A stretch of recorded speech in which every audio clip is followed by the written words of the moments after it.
Olá! Hoje a gente vai se aprofundar nos argumentos de uma fonte bem específica, a Bíblia como a palavra de Deus. A ideia aqui é a gente entender qual é a lógica, o passo a passo, por trás da afirmação de que esse livro é, na verdade, uma mensagem divina. Logo de cara, o texto-fonte faz uma distinção que é super importante. Ele separa o livro, sabe, o objeto físico, da sua mensagem. E é essa mensagem que é apresentada como o verdadeiro propósito divino da coisa toda. Então, a gente vai mergulhar em como a fonte defende essa ideia de que a Bíblia é muito mais que um livro, que ela é, de fato, uma mensagem de origem divina. Vamos acompanhar de perto como essa argumentação é construída passo a passo. Certo? Para a gente começar, este aqui é o nosso roteiro. Vamos ver os argumentos sobre ser mais que um livro, o sopro de Deus, a harmonia interna, seu impacto na história, a conexão pessoal e, por fim, a conclusão da fonte. Então, a premissa central de toda a argumentação é essa. O propósito maior da Bíblia é ser uma comunicação divina. Segundo o texto, se alguém lê o livro sem buscar essa conexão, estaria, na verdade, perdendo o ponto principal de tudo. Agora a gente avança para a alegação que é, talvez, a mais fundamental de todas, que a fonte chama de inspiração divina. Pensa nisso como o grande pilar que sustenta todo o resto do argumento. E o que seria essa inspiração? Bom, a fonte usa uma metáfora física bem poderosa para explicar. É como se, assim como uma pessoa precisa inspirar o ar para conseguir falar, Deus tivesse, de certa forma, soprado o seu espírito nos escritores. E isso para que eles pudessem transmitir a sua palavra. E, para apoiar essa afirmação, o autor aponta para uma coisa bem interessante: as repetidas declarações dentro do próprio texto sobre a sua origem divina. Essa recorrência toda, que acontece mais de 2.600 vezes, é apresentada como uma espécie de evidência interna da sua autoria. Aqui, a fonte faz um contraste bem claro entre o que ela chama de teorias falsas de inspiração e a que ela considera a correta, que é a inspiração plenária ou verbal. A ideia defendida é que Deus teria guiado a escolha de cada palavrinha, mas, e isso é importante, sem apagar a personalidade e o estilo de cada escritor. Beleza. A próxima evidência que o texto apresenta foca na consistência interna do livro.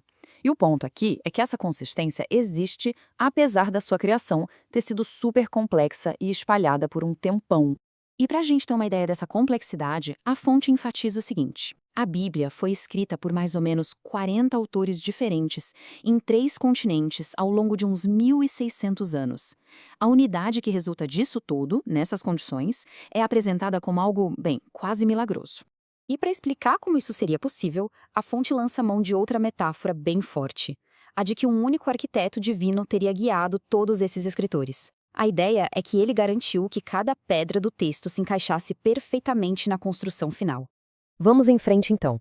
Agora a análise muda um pouco de foco e passa a olhar os argumentos que são baseados na interação da Bíblia com o mundo real, com a história. Um dos argumentos-chave aqui é o endosso de Jesus ao Antigo Testamento, que a fonte resume nessas 4 ações aí. A lógica por trás disso é a seguinte: se alguém aceita a autoridade de Cristo, essa pessoa também deveria aceitar a autoridade das Escrituras que ele mesmo validou. A fonte também vai apontar para o cumprimento de profecias como uma prova de que o autor conhece o futuro. Por exemplo, ela cita o caso de reis como Ciro e Josias, que teriam sido nomeados séculos antes de nascerem. E também a ascensão e queda de grandes impérios.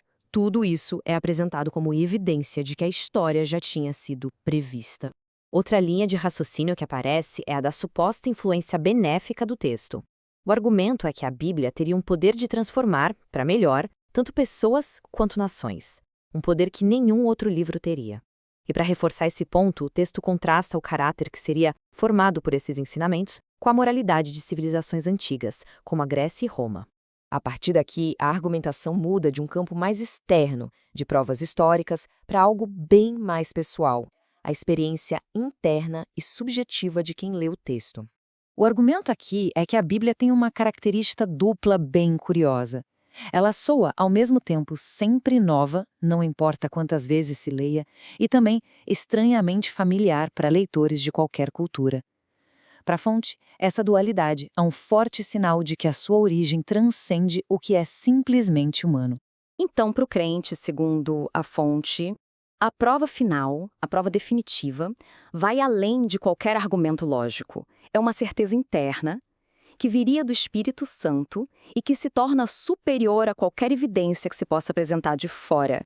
E para fechar, a fonte amarra todas essas pontas, todas essas linhas de argumentação, para oferecer uma justificativa final sobre a verdadeira origem do texto. Um dos argumentos finais da fonte é o de superioridade absoluta. A ideia que o texto apresenta é que a Bíblia não só contém mais verdade que todos os outros livros, mas que seria o único a conter apenas a verdade. É uma afirmação bem forte. E tem mais um ponto interessante, a imparcialidade. A fonte argumenta que um livro escrito por homens tenderia a esconder as falhas dos seus heróis, certo? Por isso, o fato da Bíblia expor de forma tão honesta as fraquezas de figuras como Noé, Abraão, Davi, isso é apresentado como um sinal de que a autoria não é humana. Que tudo isso leva a um argumento final por eliminação. O autor pergunta: quem poderia ter escrito esse livro? Não homens maus, pois o livro os condena. Não homens bons, pois eles não mentiriam dizendo que foi Deus quem escreveu. Então, a conclusão da fonte é que só pode ter sido Deus o autor supremo, já que nenhum grupo humano teria motivação para criar e preservar um texto como esse. Bom, então, o que a gente fez aqui foi desconstruir a argumentação apresentada no texto-fonte, olhando cada um dos pilares que ele usa para defender a sua tese. Isso tudo nos deixa com uma pergunta final para reflexão. O que, afinal de contas, dá a um texto, qualquer texto, a autoridade e uma influência que perdura através do tempo?